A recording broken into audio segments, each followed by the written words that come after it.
Lost soul ने कहा था कि आई बीन ऑब्जर्विंग नीरज का चैनल जो है, नीरज अत्री का, कि एक हफ्ते से वो होमोसेक्सुअल्स के बारे में बड़ी गंदी गंदी बातें कर रहा है और वो कह रहा है कि इनको मर्द बनना चाहिए।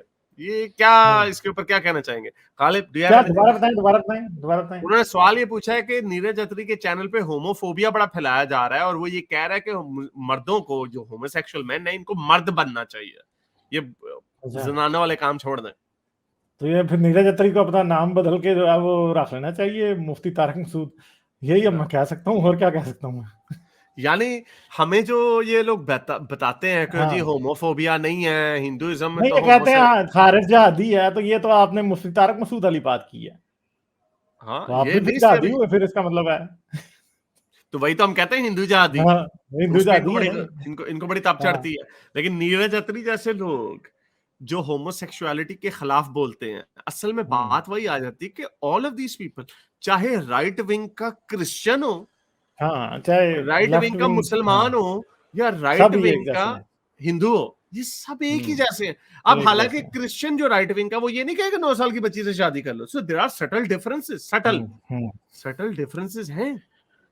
वो ये नहीं कहेगा कि उससे 9 साल की बच्ची से शादी कर लो, लेकिन उसके ख्यालात जो फैमिली लाइफ के ऊपर वही हैं, औरत को दबाने वाले वही हैं। होमोसेक्सुअल्स के ऊपर उसके ख्यालात। अब बताएं, होमोसेक्सुअल का क्रिश्चियन और मुसलमान में कोई फर्क है गालिब? नहीं सर, कोई फर्क नहीं है ना, बल्कि क्रिश्चियन, इनमें कोई फर्क नहीं है। और इवन के बुद्धिस्ट भी, ये चाइल्ड अब्यूज की जब आप बात करते हैं ना, बुद्धिस्ट मॉन्क्स भी यही करते हैं बच्चों के साथ। और बुद्धिस्ट तो शायद इतने को खिलाफ नहीं होंगे इनके होमोसेक्सुअलिटी के, मुझे नहीं पता, हो सकता हूं ही, मगर क्रिश्चियन और मुसलमान तो 100% पता है। और नीरज अत्री को देख के ये भी पता लग रहा है कि हिंदुओं में भी फिर होमोफोबिया है और ट्रांसफोबिया है, और है इस तरह के लोग, इसमें कोई शक की बात ही नहीं है। क्यों इनको? क्योंकि जो ट्रेडिशनलिस्ट लोग होते हैं, इनका एक वर्ल्ड व्यू होता है। इनका वर्ल्ड व्यू होता है प्रेजर्वेशन ऑफ सोसाइटी। ये इंडिविजुअलिज्म पे बिलीव नहीं करते, ये कलेक्टिविज्म पे यकीन रखते हैं। दे बिलीव के we have to adopt these values, जिससे हमारी नेशनलिज्म, हमारी ट्राइबलिज्म, हमारी सोसाइटी जो है वो बेहतर होगी। That's what they believe in. और ये कॉमनैलिटी जो है, ये आपको सारे रिलीजियस लोगों में मिलेगी। ऑन द अदर हैंड, जो मॉडर्निस्ट हैं, पोस्ट मॉडर्निज्म में नहीं जाऊंगा, इवन जो मॉडर्निस्ट हैं, पोस्ट मॉडर्निज्म में भी कुछ पॉइंट ट्राइबल हैं। जो मॉडर्निस्ट जो है, मॉडर्निस्ट ये आपको कहते हैं कि इंडिविजुअलिज्म पे वैल्यू करें।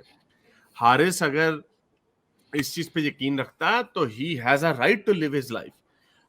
आपने उसको ये नहीं करना कि नेशन से इसको क्या फायदा होता है, the nation wants to no.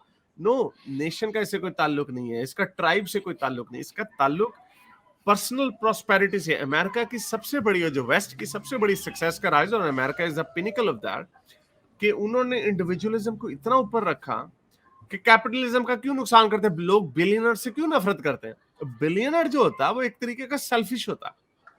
Billionaire जो होता है वो एक पैसे की मगन में लग जाता है और वो पैसा बनाने की कोशिश करता है।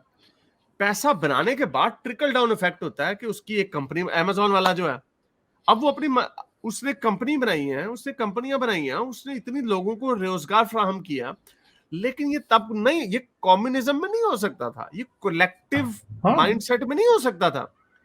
इसीलिए कलेक्टिव माइंडसेट्स में अमीरों से नफरत की जाती है। अमेरिका में नहीं उमराव से नफरत की जाती, उधर कहते हैं सक्सेस सही है, ये बड़ी बात है। तो ये नीरज अत्री, क्रिश्चियन फंडामेंटलिस्ट, मुस्लिम फंडामेंटलिस्ट, ये सारे एक सिक्के के रुख हैं। इनको आप हिंदू मुस्लिम के आईने से ना देखें, लेंस से मत, इनको देखें इंडिविजुअलिस्ट वर्सेस कलेक्टिविस्ट। तो ये इनकी प्रॉब्लम। डॉगमेटिक और एंटी डॉगमेटिक के हवाले से भी डॉगमेटिक तो ये बन जाए, सारी बात है। जब आप कलेक्टिविज्म को देखेंगे, इसका मतलब आप न्यूआंस चीजों को इग्नोर कर रहे हैं। आप जो उसके अंदर छोटी छोटी मुहरकात जो हैं, आप उनको इग्नोर कर रहे हैं, तो obviously you become more dogmatic. आप इस फैक्टर को इग्नोर कर रहे हो, आप इस फैक्टर को इग्नोर कर रहे हो, क्योंकि जब हम ड्रिल डाउन करते हैं, जूम इन करते हैं, तो हमें ज्यादा डिटेल्स नजर आती हैं। जब आप जूम आउट करते हैं तो हमें वो डिटेल्स जो है वो गायब हो जाती हैं। तो ऑब्वियसली कलेक्टिविज्म में आप जूम आउट पोजीशन है, आपको डिटेल्स जो है नजर नहीं आ रही हैं, then you become more dogmatic about your views. मेरे इस नेक काम को जारी रखने के लिए मुझे पेपैल या पेट्रियन पे जरूर सपोर्ट कीजिए। ताकि मैं अपना पैगाम ज़्यादा से ज़्यादा लोगों तक पहुंचा सकूं।